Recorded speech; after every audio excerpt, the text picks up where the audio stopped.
Hey campers, welcome to Tongariro National Park, smack bang in the middle of New Zealand's North Island.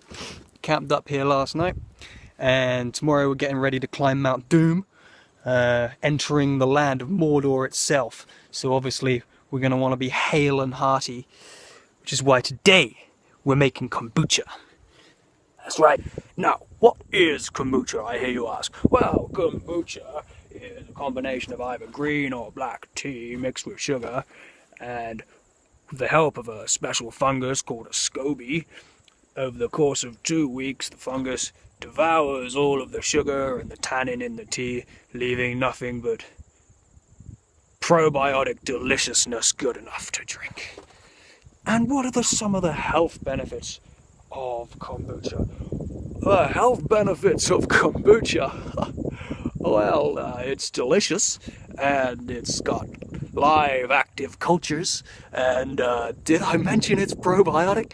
Well, there we go, folks, there we go. And that is the lowdown on kombucha, so let's make some without further ado. So we got this bottle here. This is about 2 weeks old. He's ready to come out. You can smell him. It smells good. It's kind of like moldy vinegar or something, but that's a good smell. So yeah, that's been brewing for about 2 weeks. He's ready to come out. So what we're going to be doing is we're going to be decanting that, taking the SCOBY out. Then we've made up this batch here. This is our black tea that I made earlier. 2 litres of premium tap water.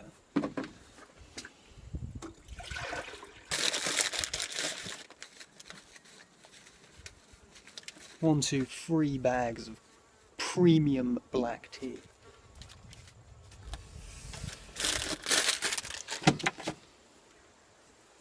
In fact, let's make it 4 bags. We'll make a strong batch. Ooh, shit ton of sugar. Now we need to burn that shit up. So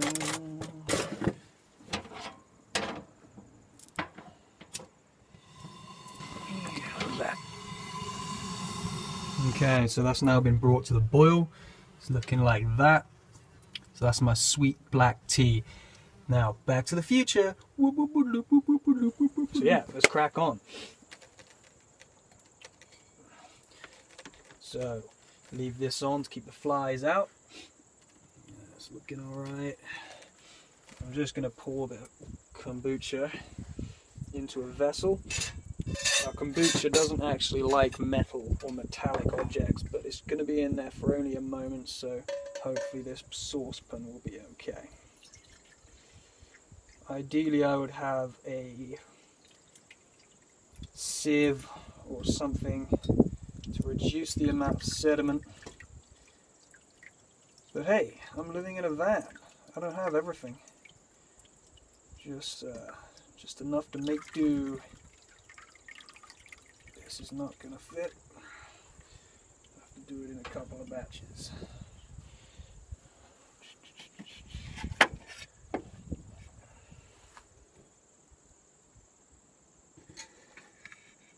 Alright, so I'm going to grab a cup, going to grab a new bottle, fill up with.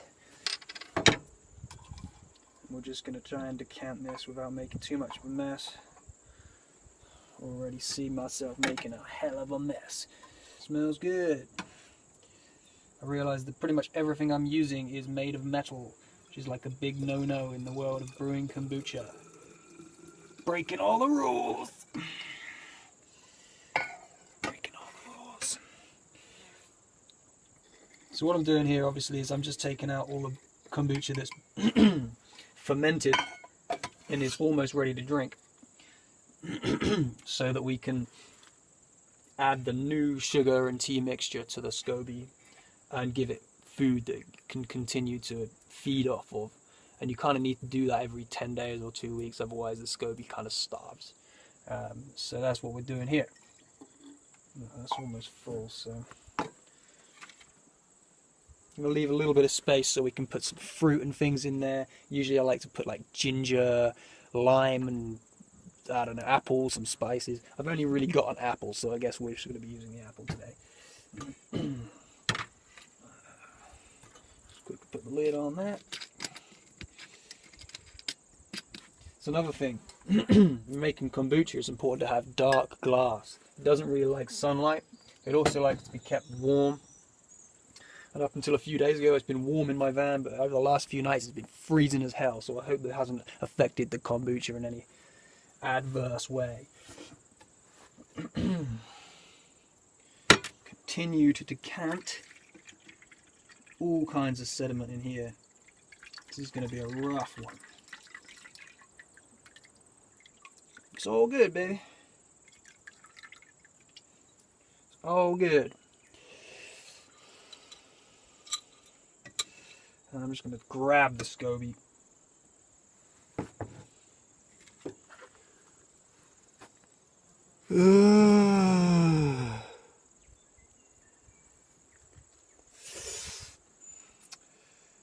Just put it on the plate that I've prepared specifically. Yep, it's pretty grim. It's pretty grim. So I'm going to grab another bottle. Put that up there. Everything is going to stink of kombucha in my van. Everything is going to stink of kombucha after this. What's I doing? Using my mind.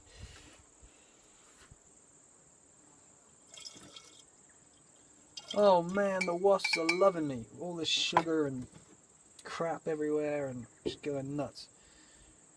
Going nuts for it. Get out of here, wasp. Jesus. Jesus Christ. Right, so. Friggin' wasp, man. Oh, I saved a life. I saved a life. The life of a wasp. Huh. Come on, buddy. Get out of my kombucha, asshole.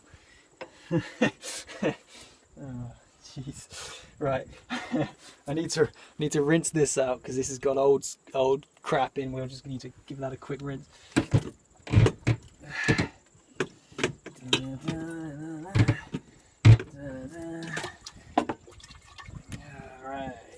Right on.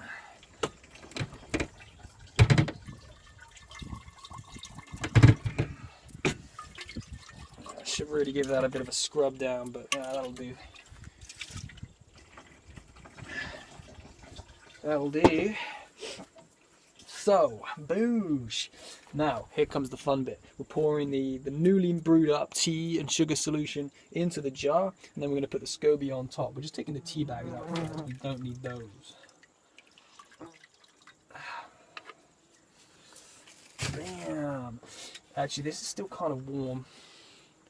Need it to be like pretty cool. So I might wait a little while, like 5 minutes or so.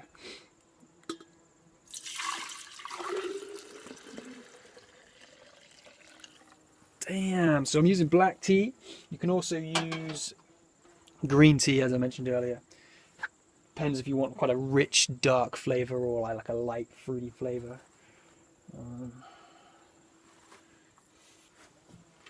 So many wasps, man. They love kombucha. I had no idea how much the wasps love kombucha. Must be good.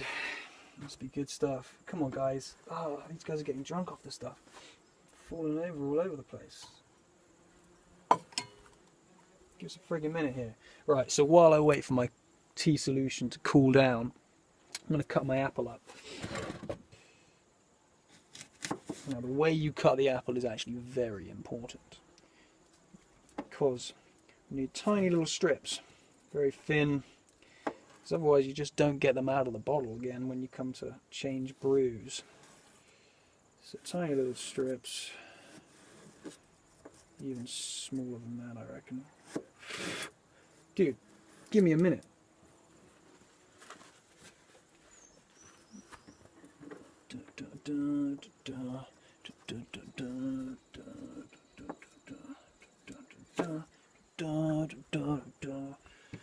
So, just little strips of apple like that.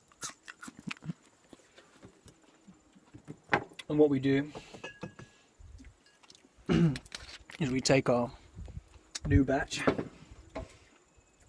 we just pop them in there. Get out of here, man. I don't know if you can see all the wasps, but if you can't, then this is going to look really weird because I'm kind of like talking to myself. But I'm talking to the wasps. I'm talking to the wasps. I'm talking to you.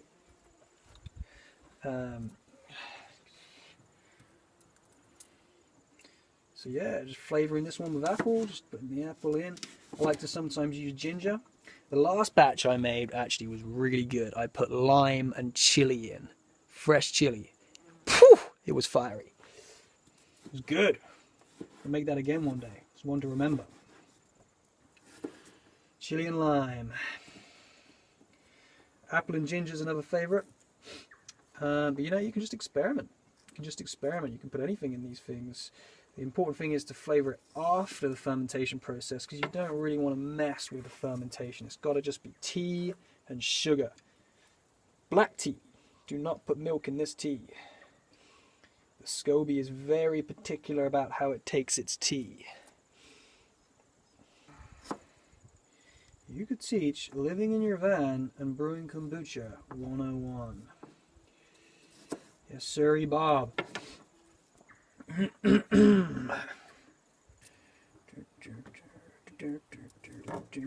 Fill that shit up. Alright, that's probably good enough. You see the apples in there floating around? Yeah. So fill that up. So this is basically pretty much good enough to drink. Ideally, you want to refrigerate this and leave it for about 5 days, at least maybe a week. I don't know why, but the kombucha tastes better when you do that. And the apple and whatever flavorings you put in have a chance to infuse and become even more delicious. But I don't have a fridge in my van, so I'm just going to start drinking it, you know, maybe in a couple of days and see what it's like. I reckon it'll be fine. Bam! That's one done. Hey, the wasps have gone. I think that means it's going to rain. What do you reckon? Yeah. Maybe that's cows. That's cows, isn't it? Sitting down. Cows sitting down. Yeah, I don't know. I don't know.